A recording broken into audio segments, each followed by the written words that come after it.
Bisa nyelam tapi bukan peselam. Bisa ngapung tapi bukan pelampung. Punya sirip kayak ikan hiu, tapi badannya jumbo kayak paus. Dibikinnya ramean sama berbagai ahli teknik dan desainer.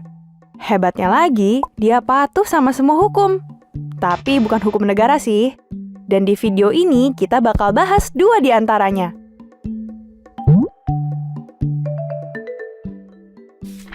Yang pertama ini punyanya Blaise Pascal. Prinsipnya bisa kita ilustrasikan pakai skema bejana berhubungan. Kira-kira begini. Area ini adalah ruang tertutup. Menurut hukum Pascal, tekanan di dalam ruang ini tuh sama besar ke segala arah. Jadi kalau permukaan 1 dikasih tekanan sebesar sekian, permukaan 2 akan dapat tekanan yang sama besar. Pada masih ingat kan rumus tekanan? Gaya dibagi luas bidang. Nah, hukum Pascal bisa ditulis dalam bentuk persamaan kayak gini.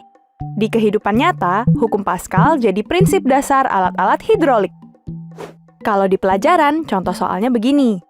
Ada mesin hidrolik yang luas bidang pengisapnya 8 cm persegi dan 480 cm persegi.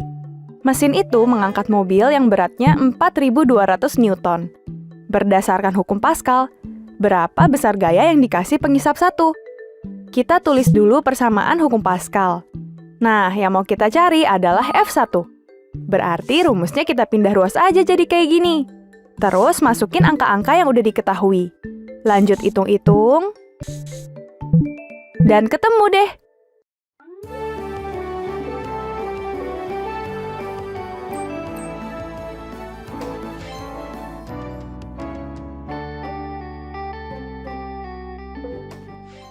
Hukum pertama selesai, lanjut hukum kedua.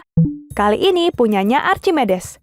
Kalimatnya lebih rumit ya, tapi intinya beliau lagi bahas gaya apung. Coba kita pahami dengan cara ini.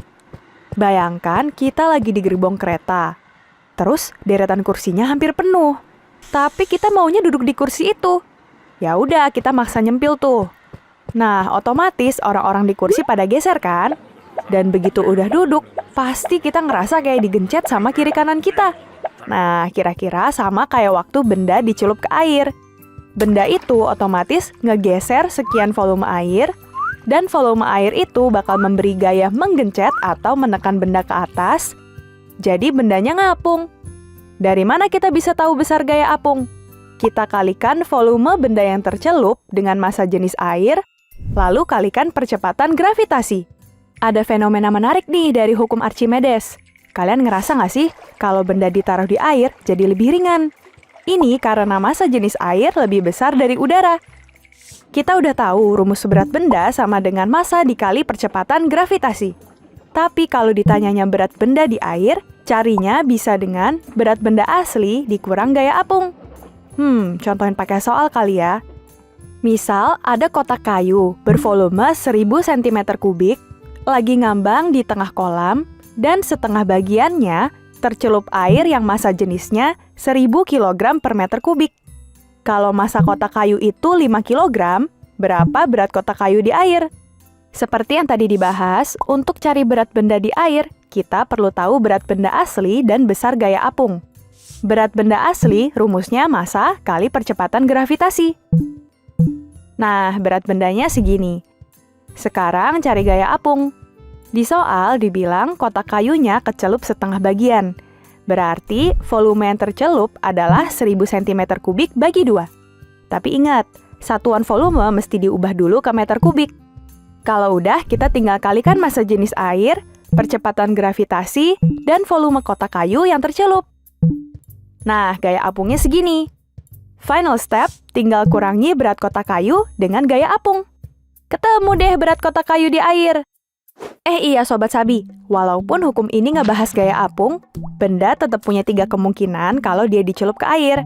Pertama, pastinya terapung, kalau massa jenis benda lebih kecil dari massa jenis zat cair. Kedua, benda akan melayang di dalam zat cair, kalau massa jenis benda dan zat cairnya sama.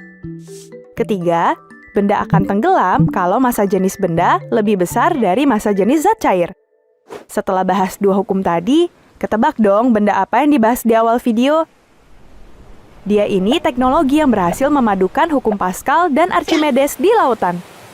Bisa nyelam, bisa ngapung, apalagi kalau bukan kapal selam.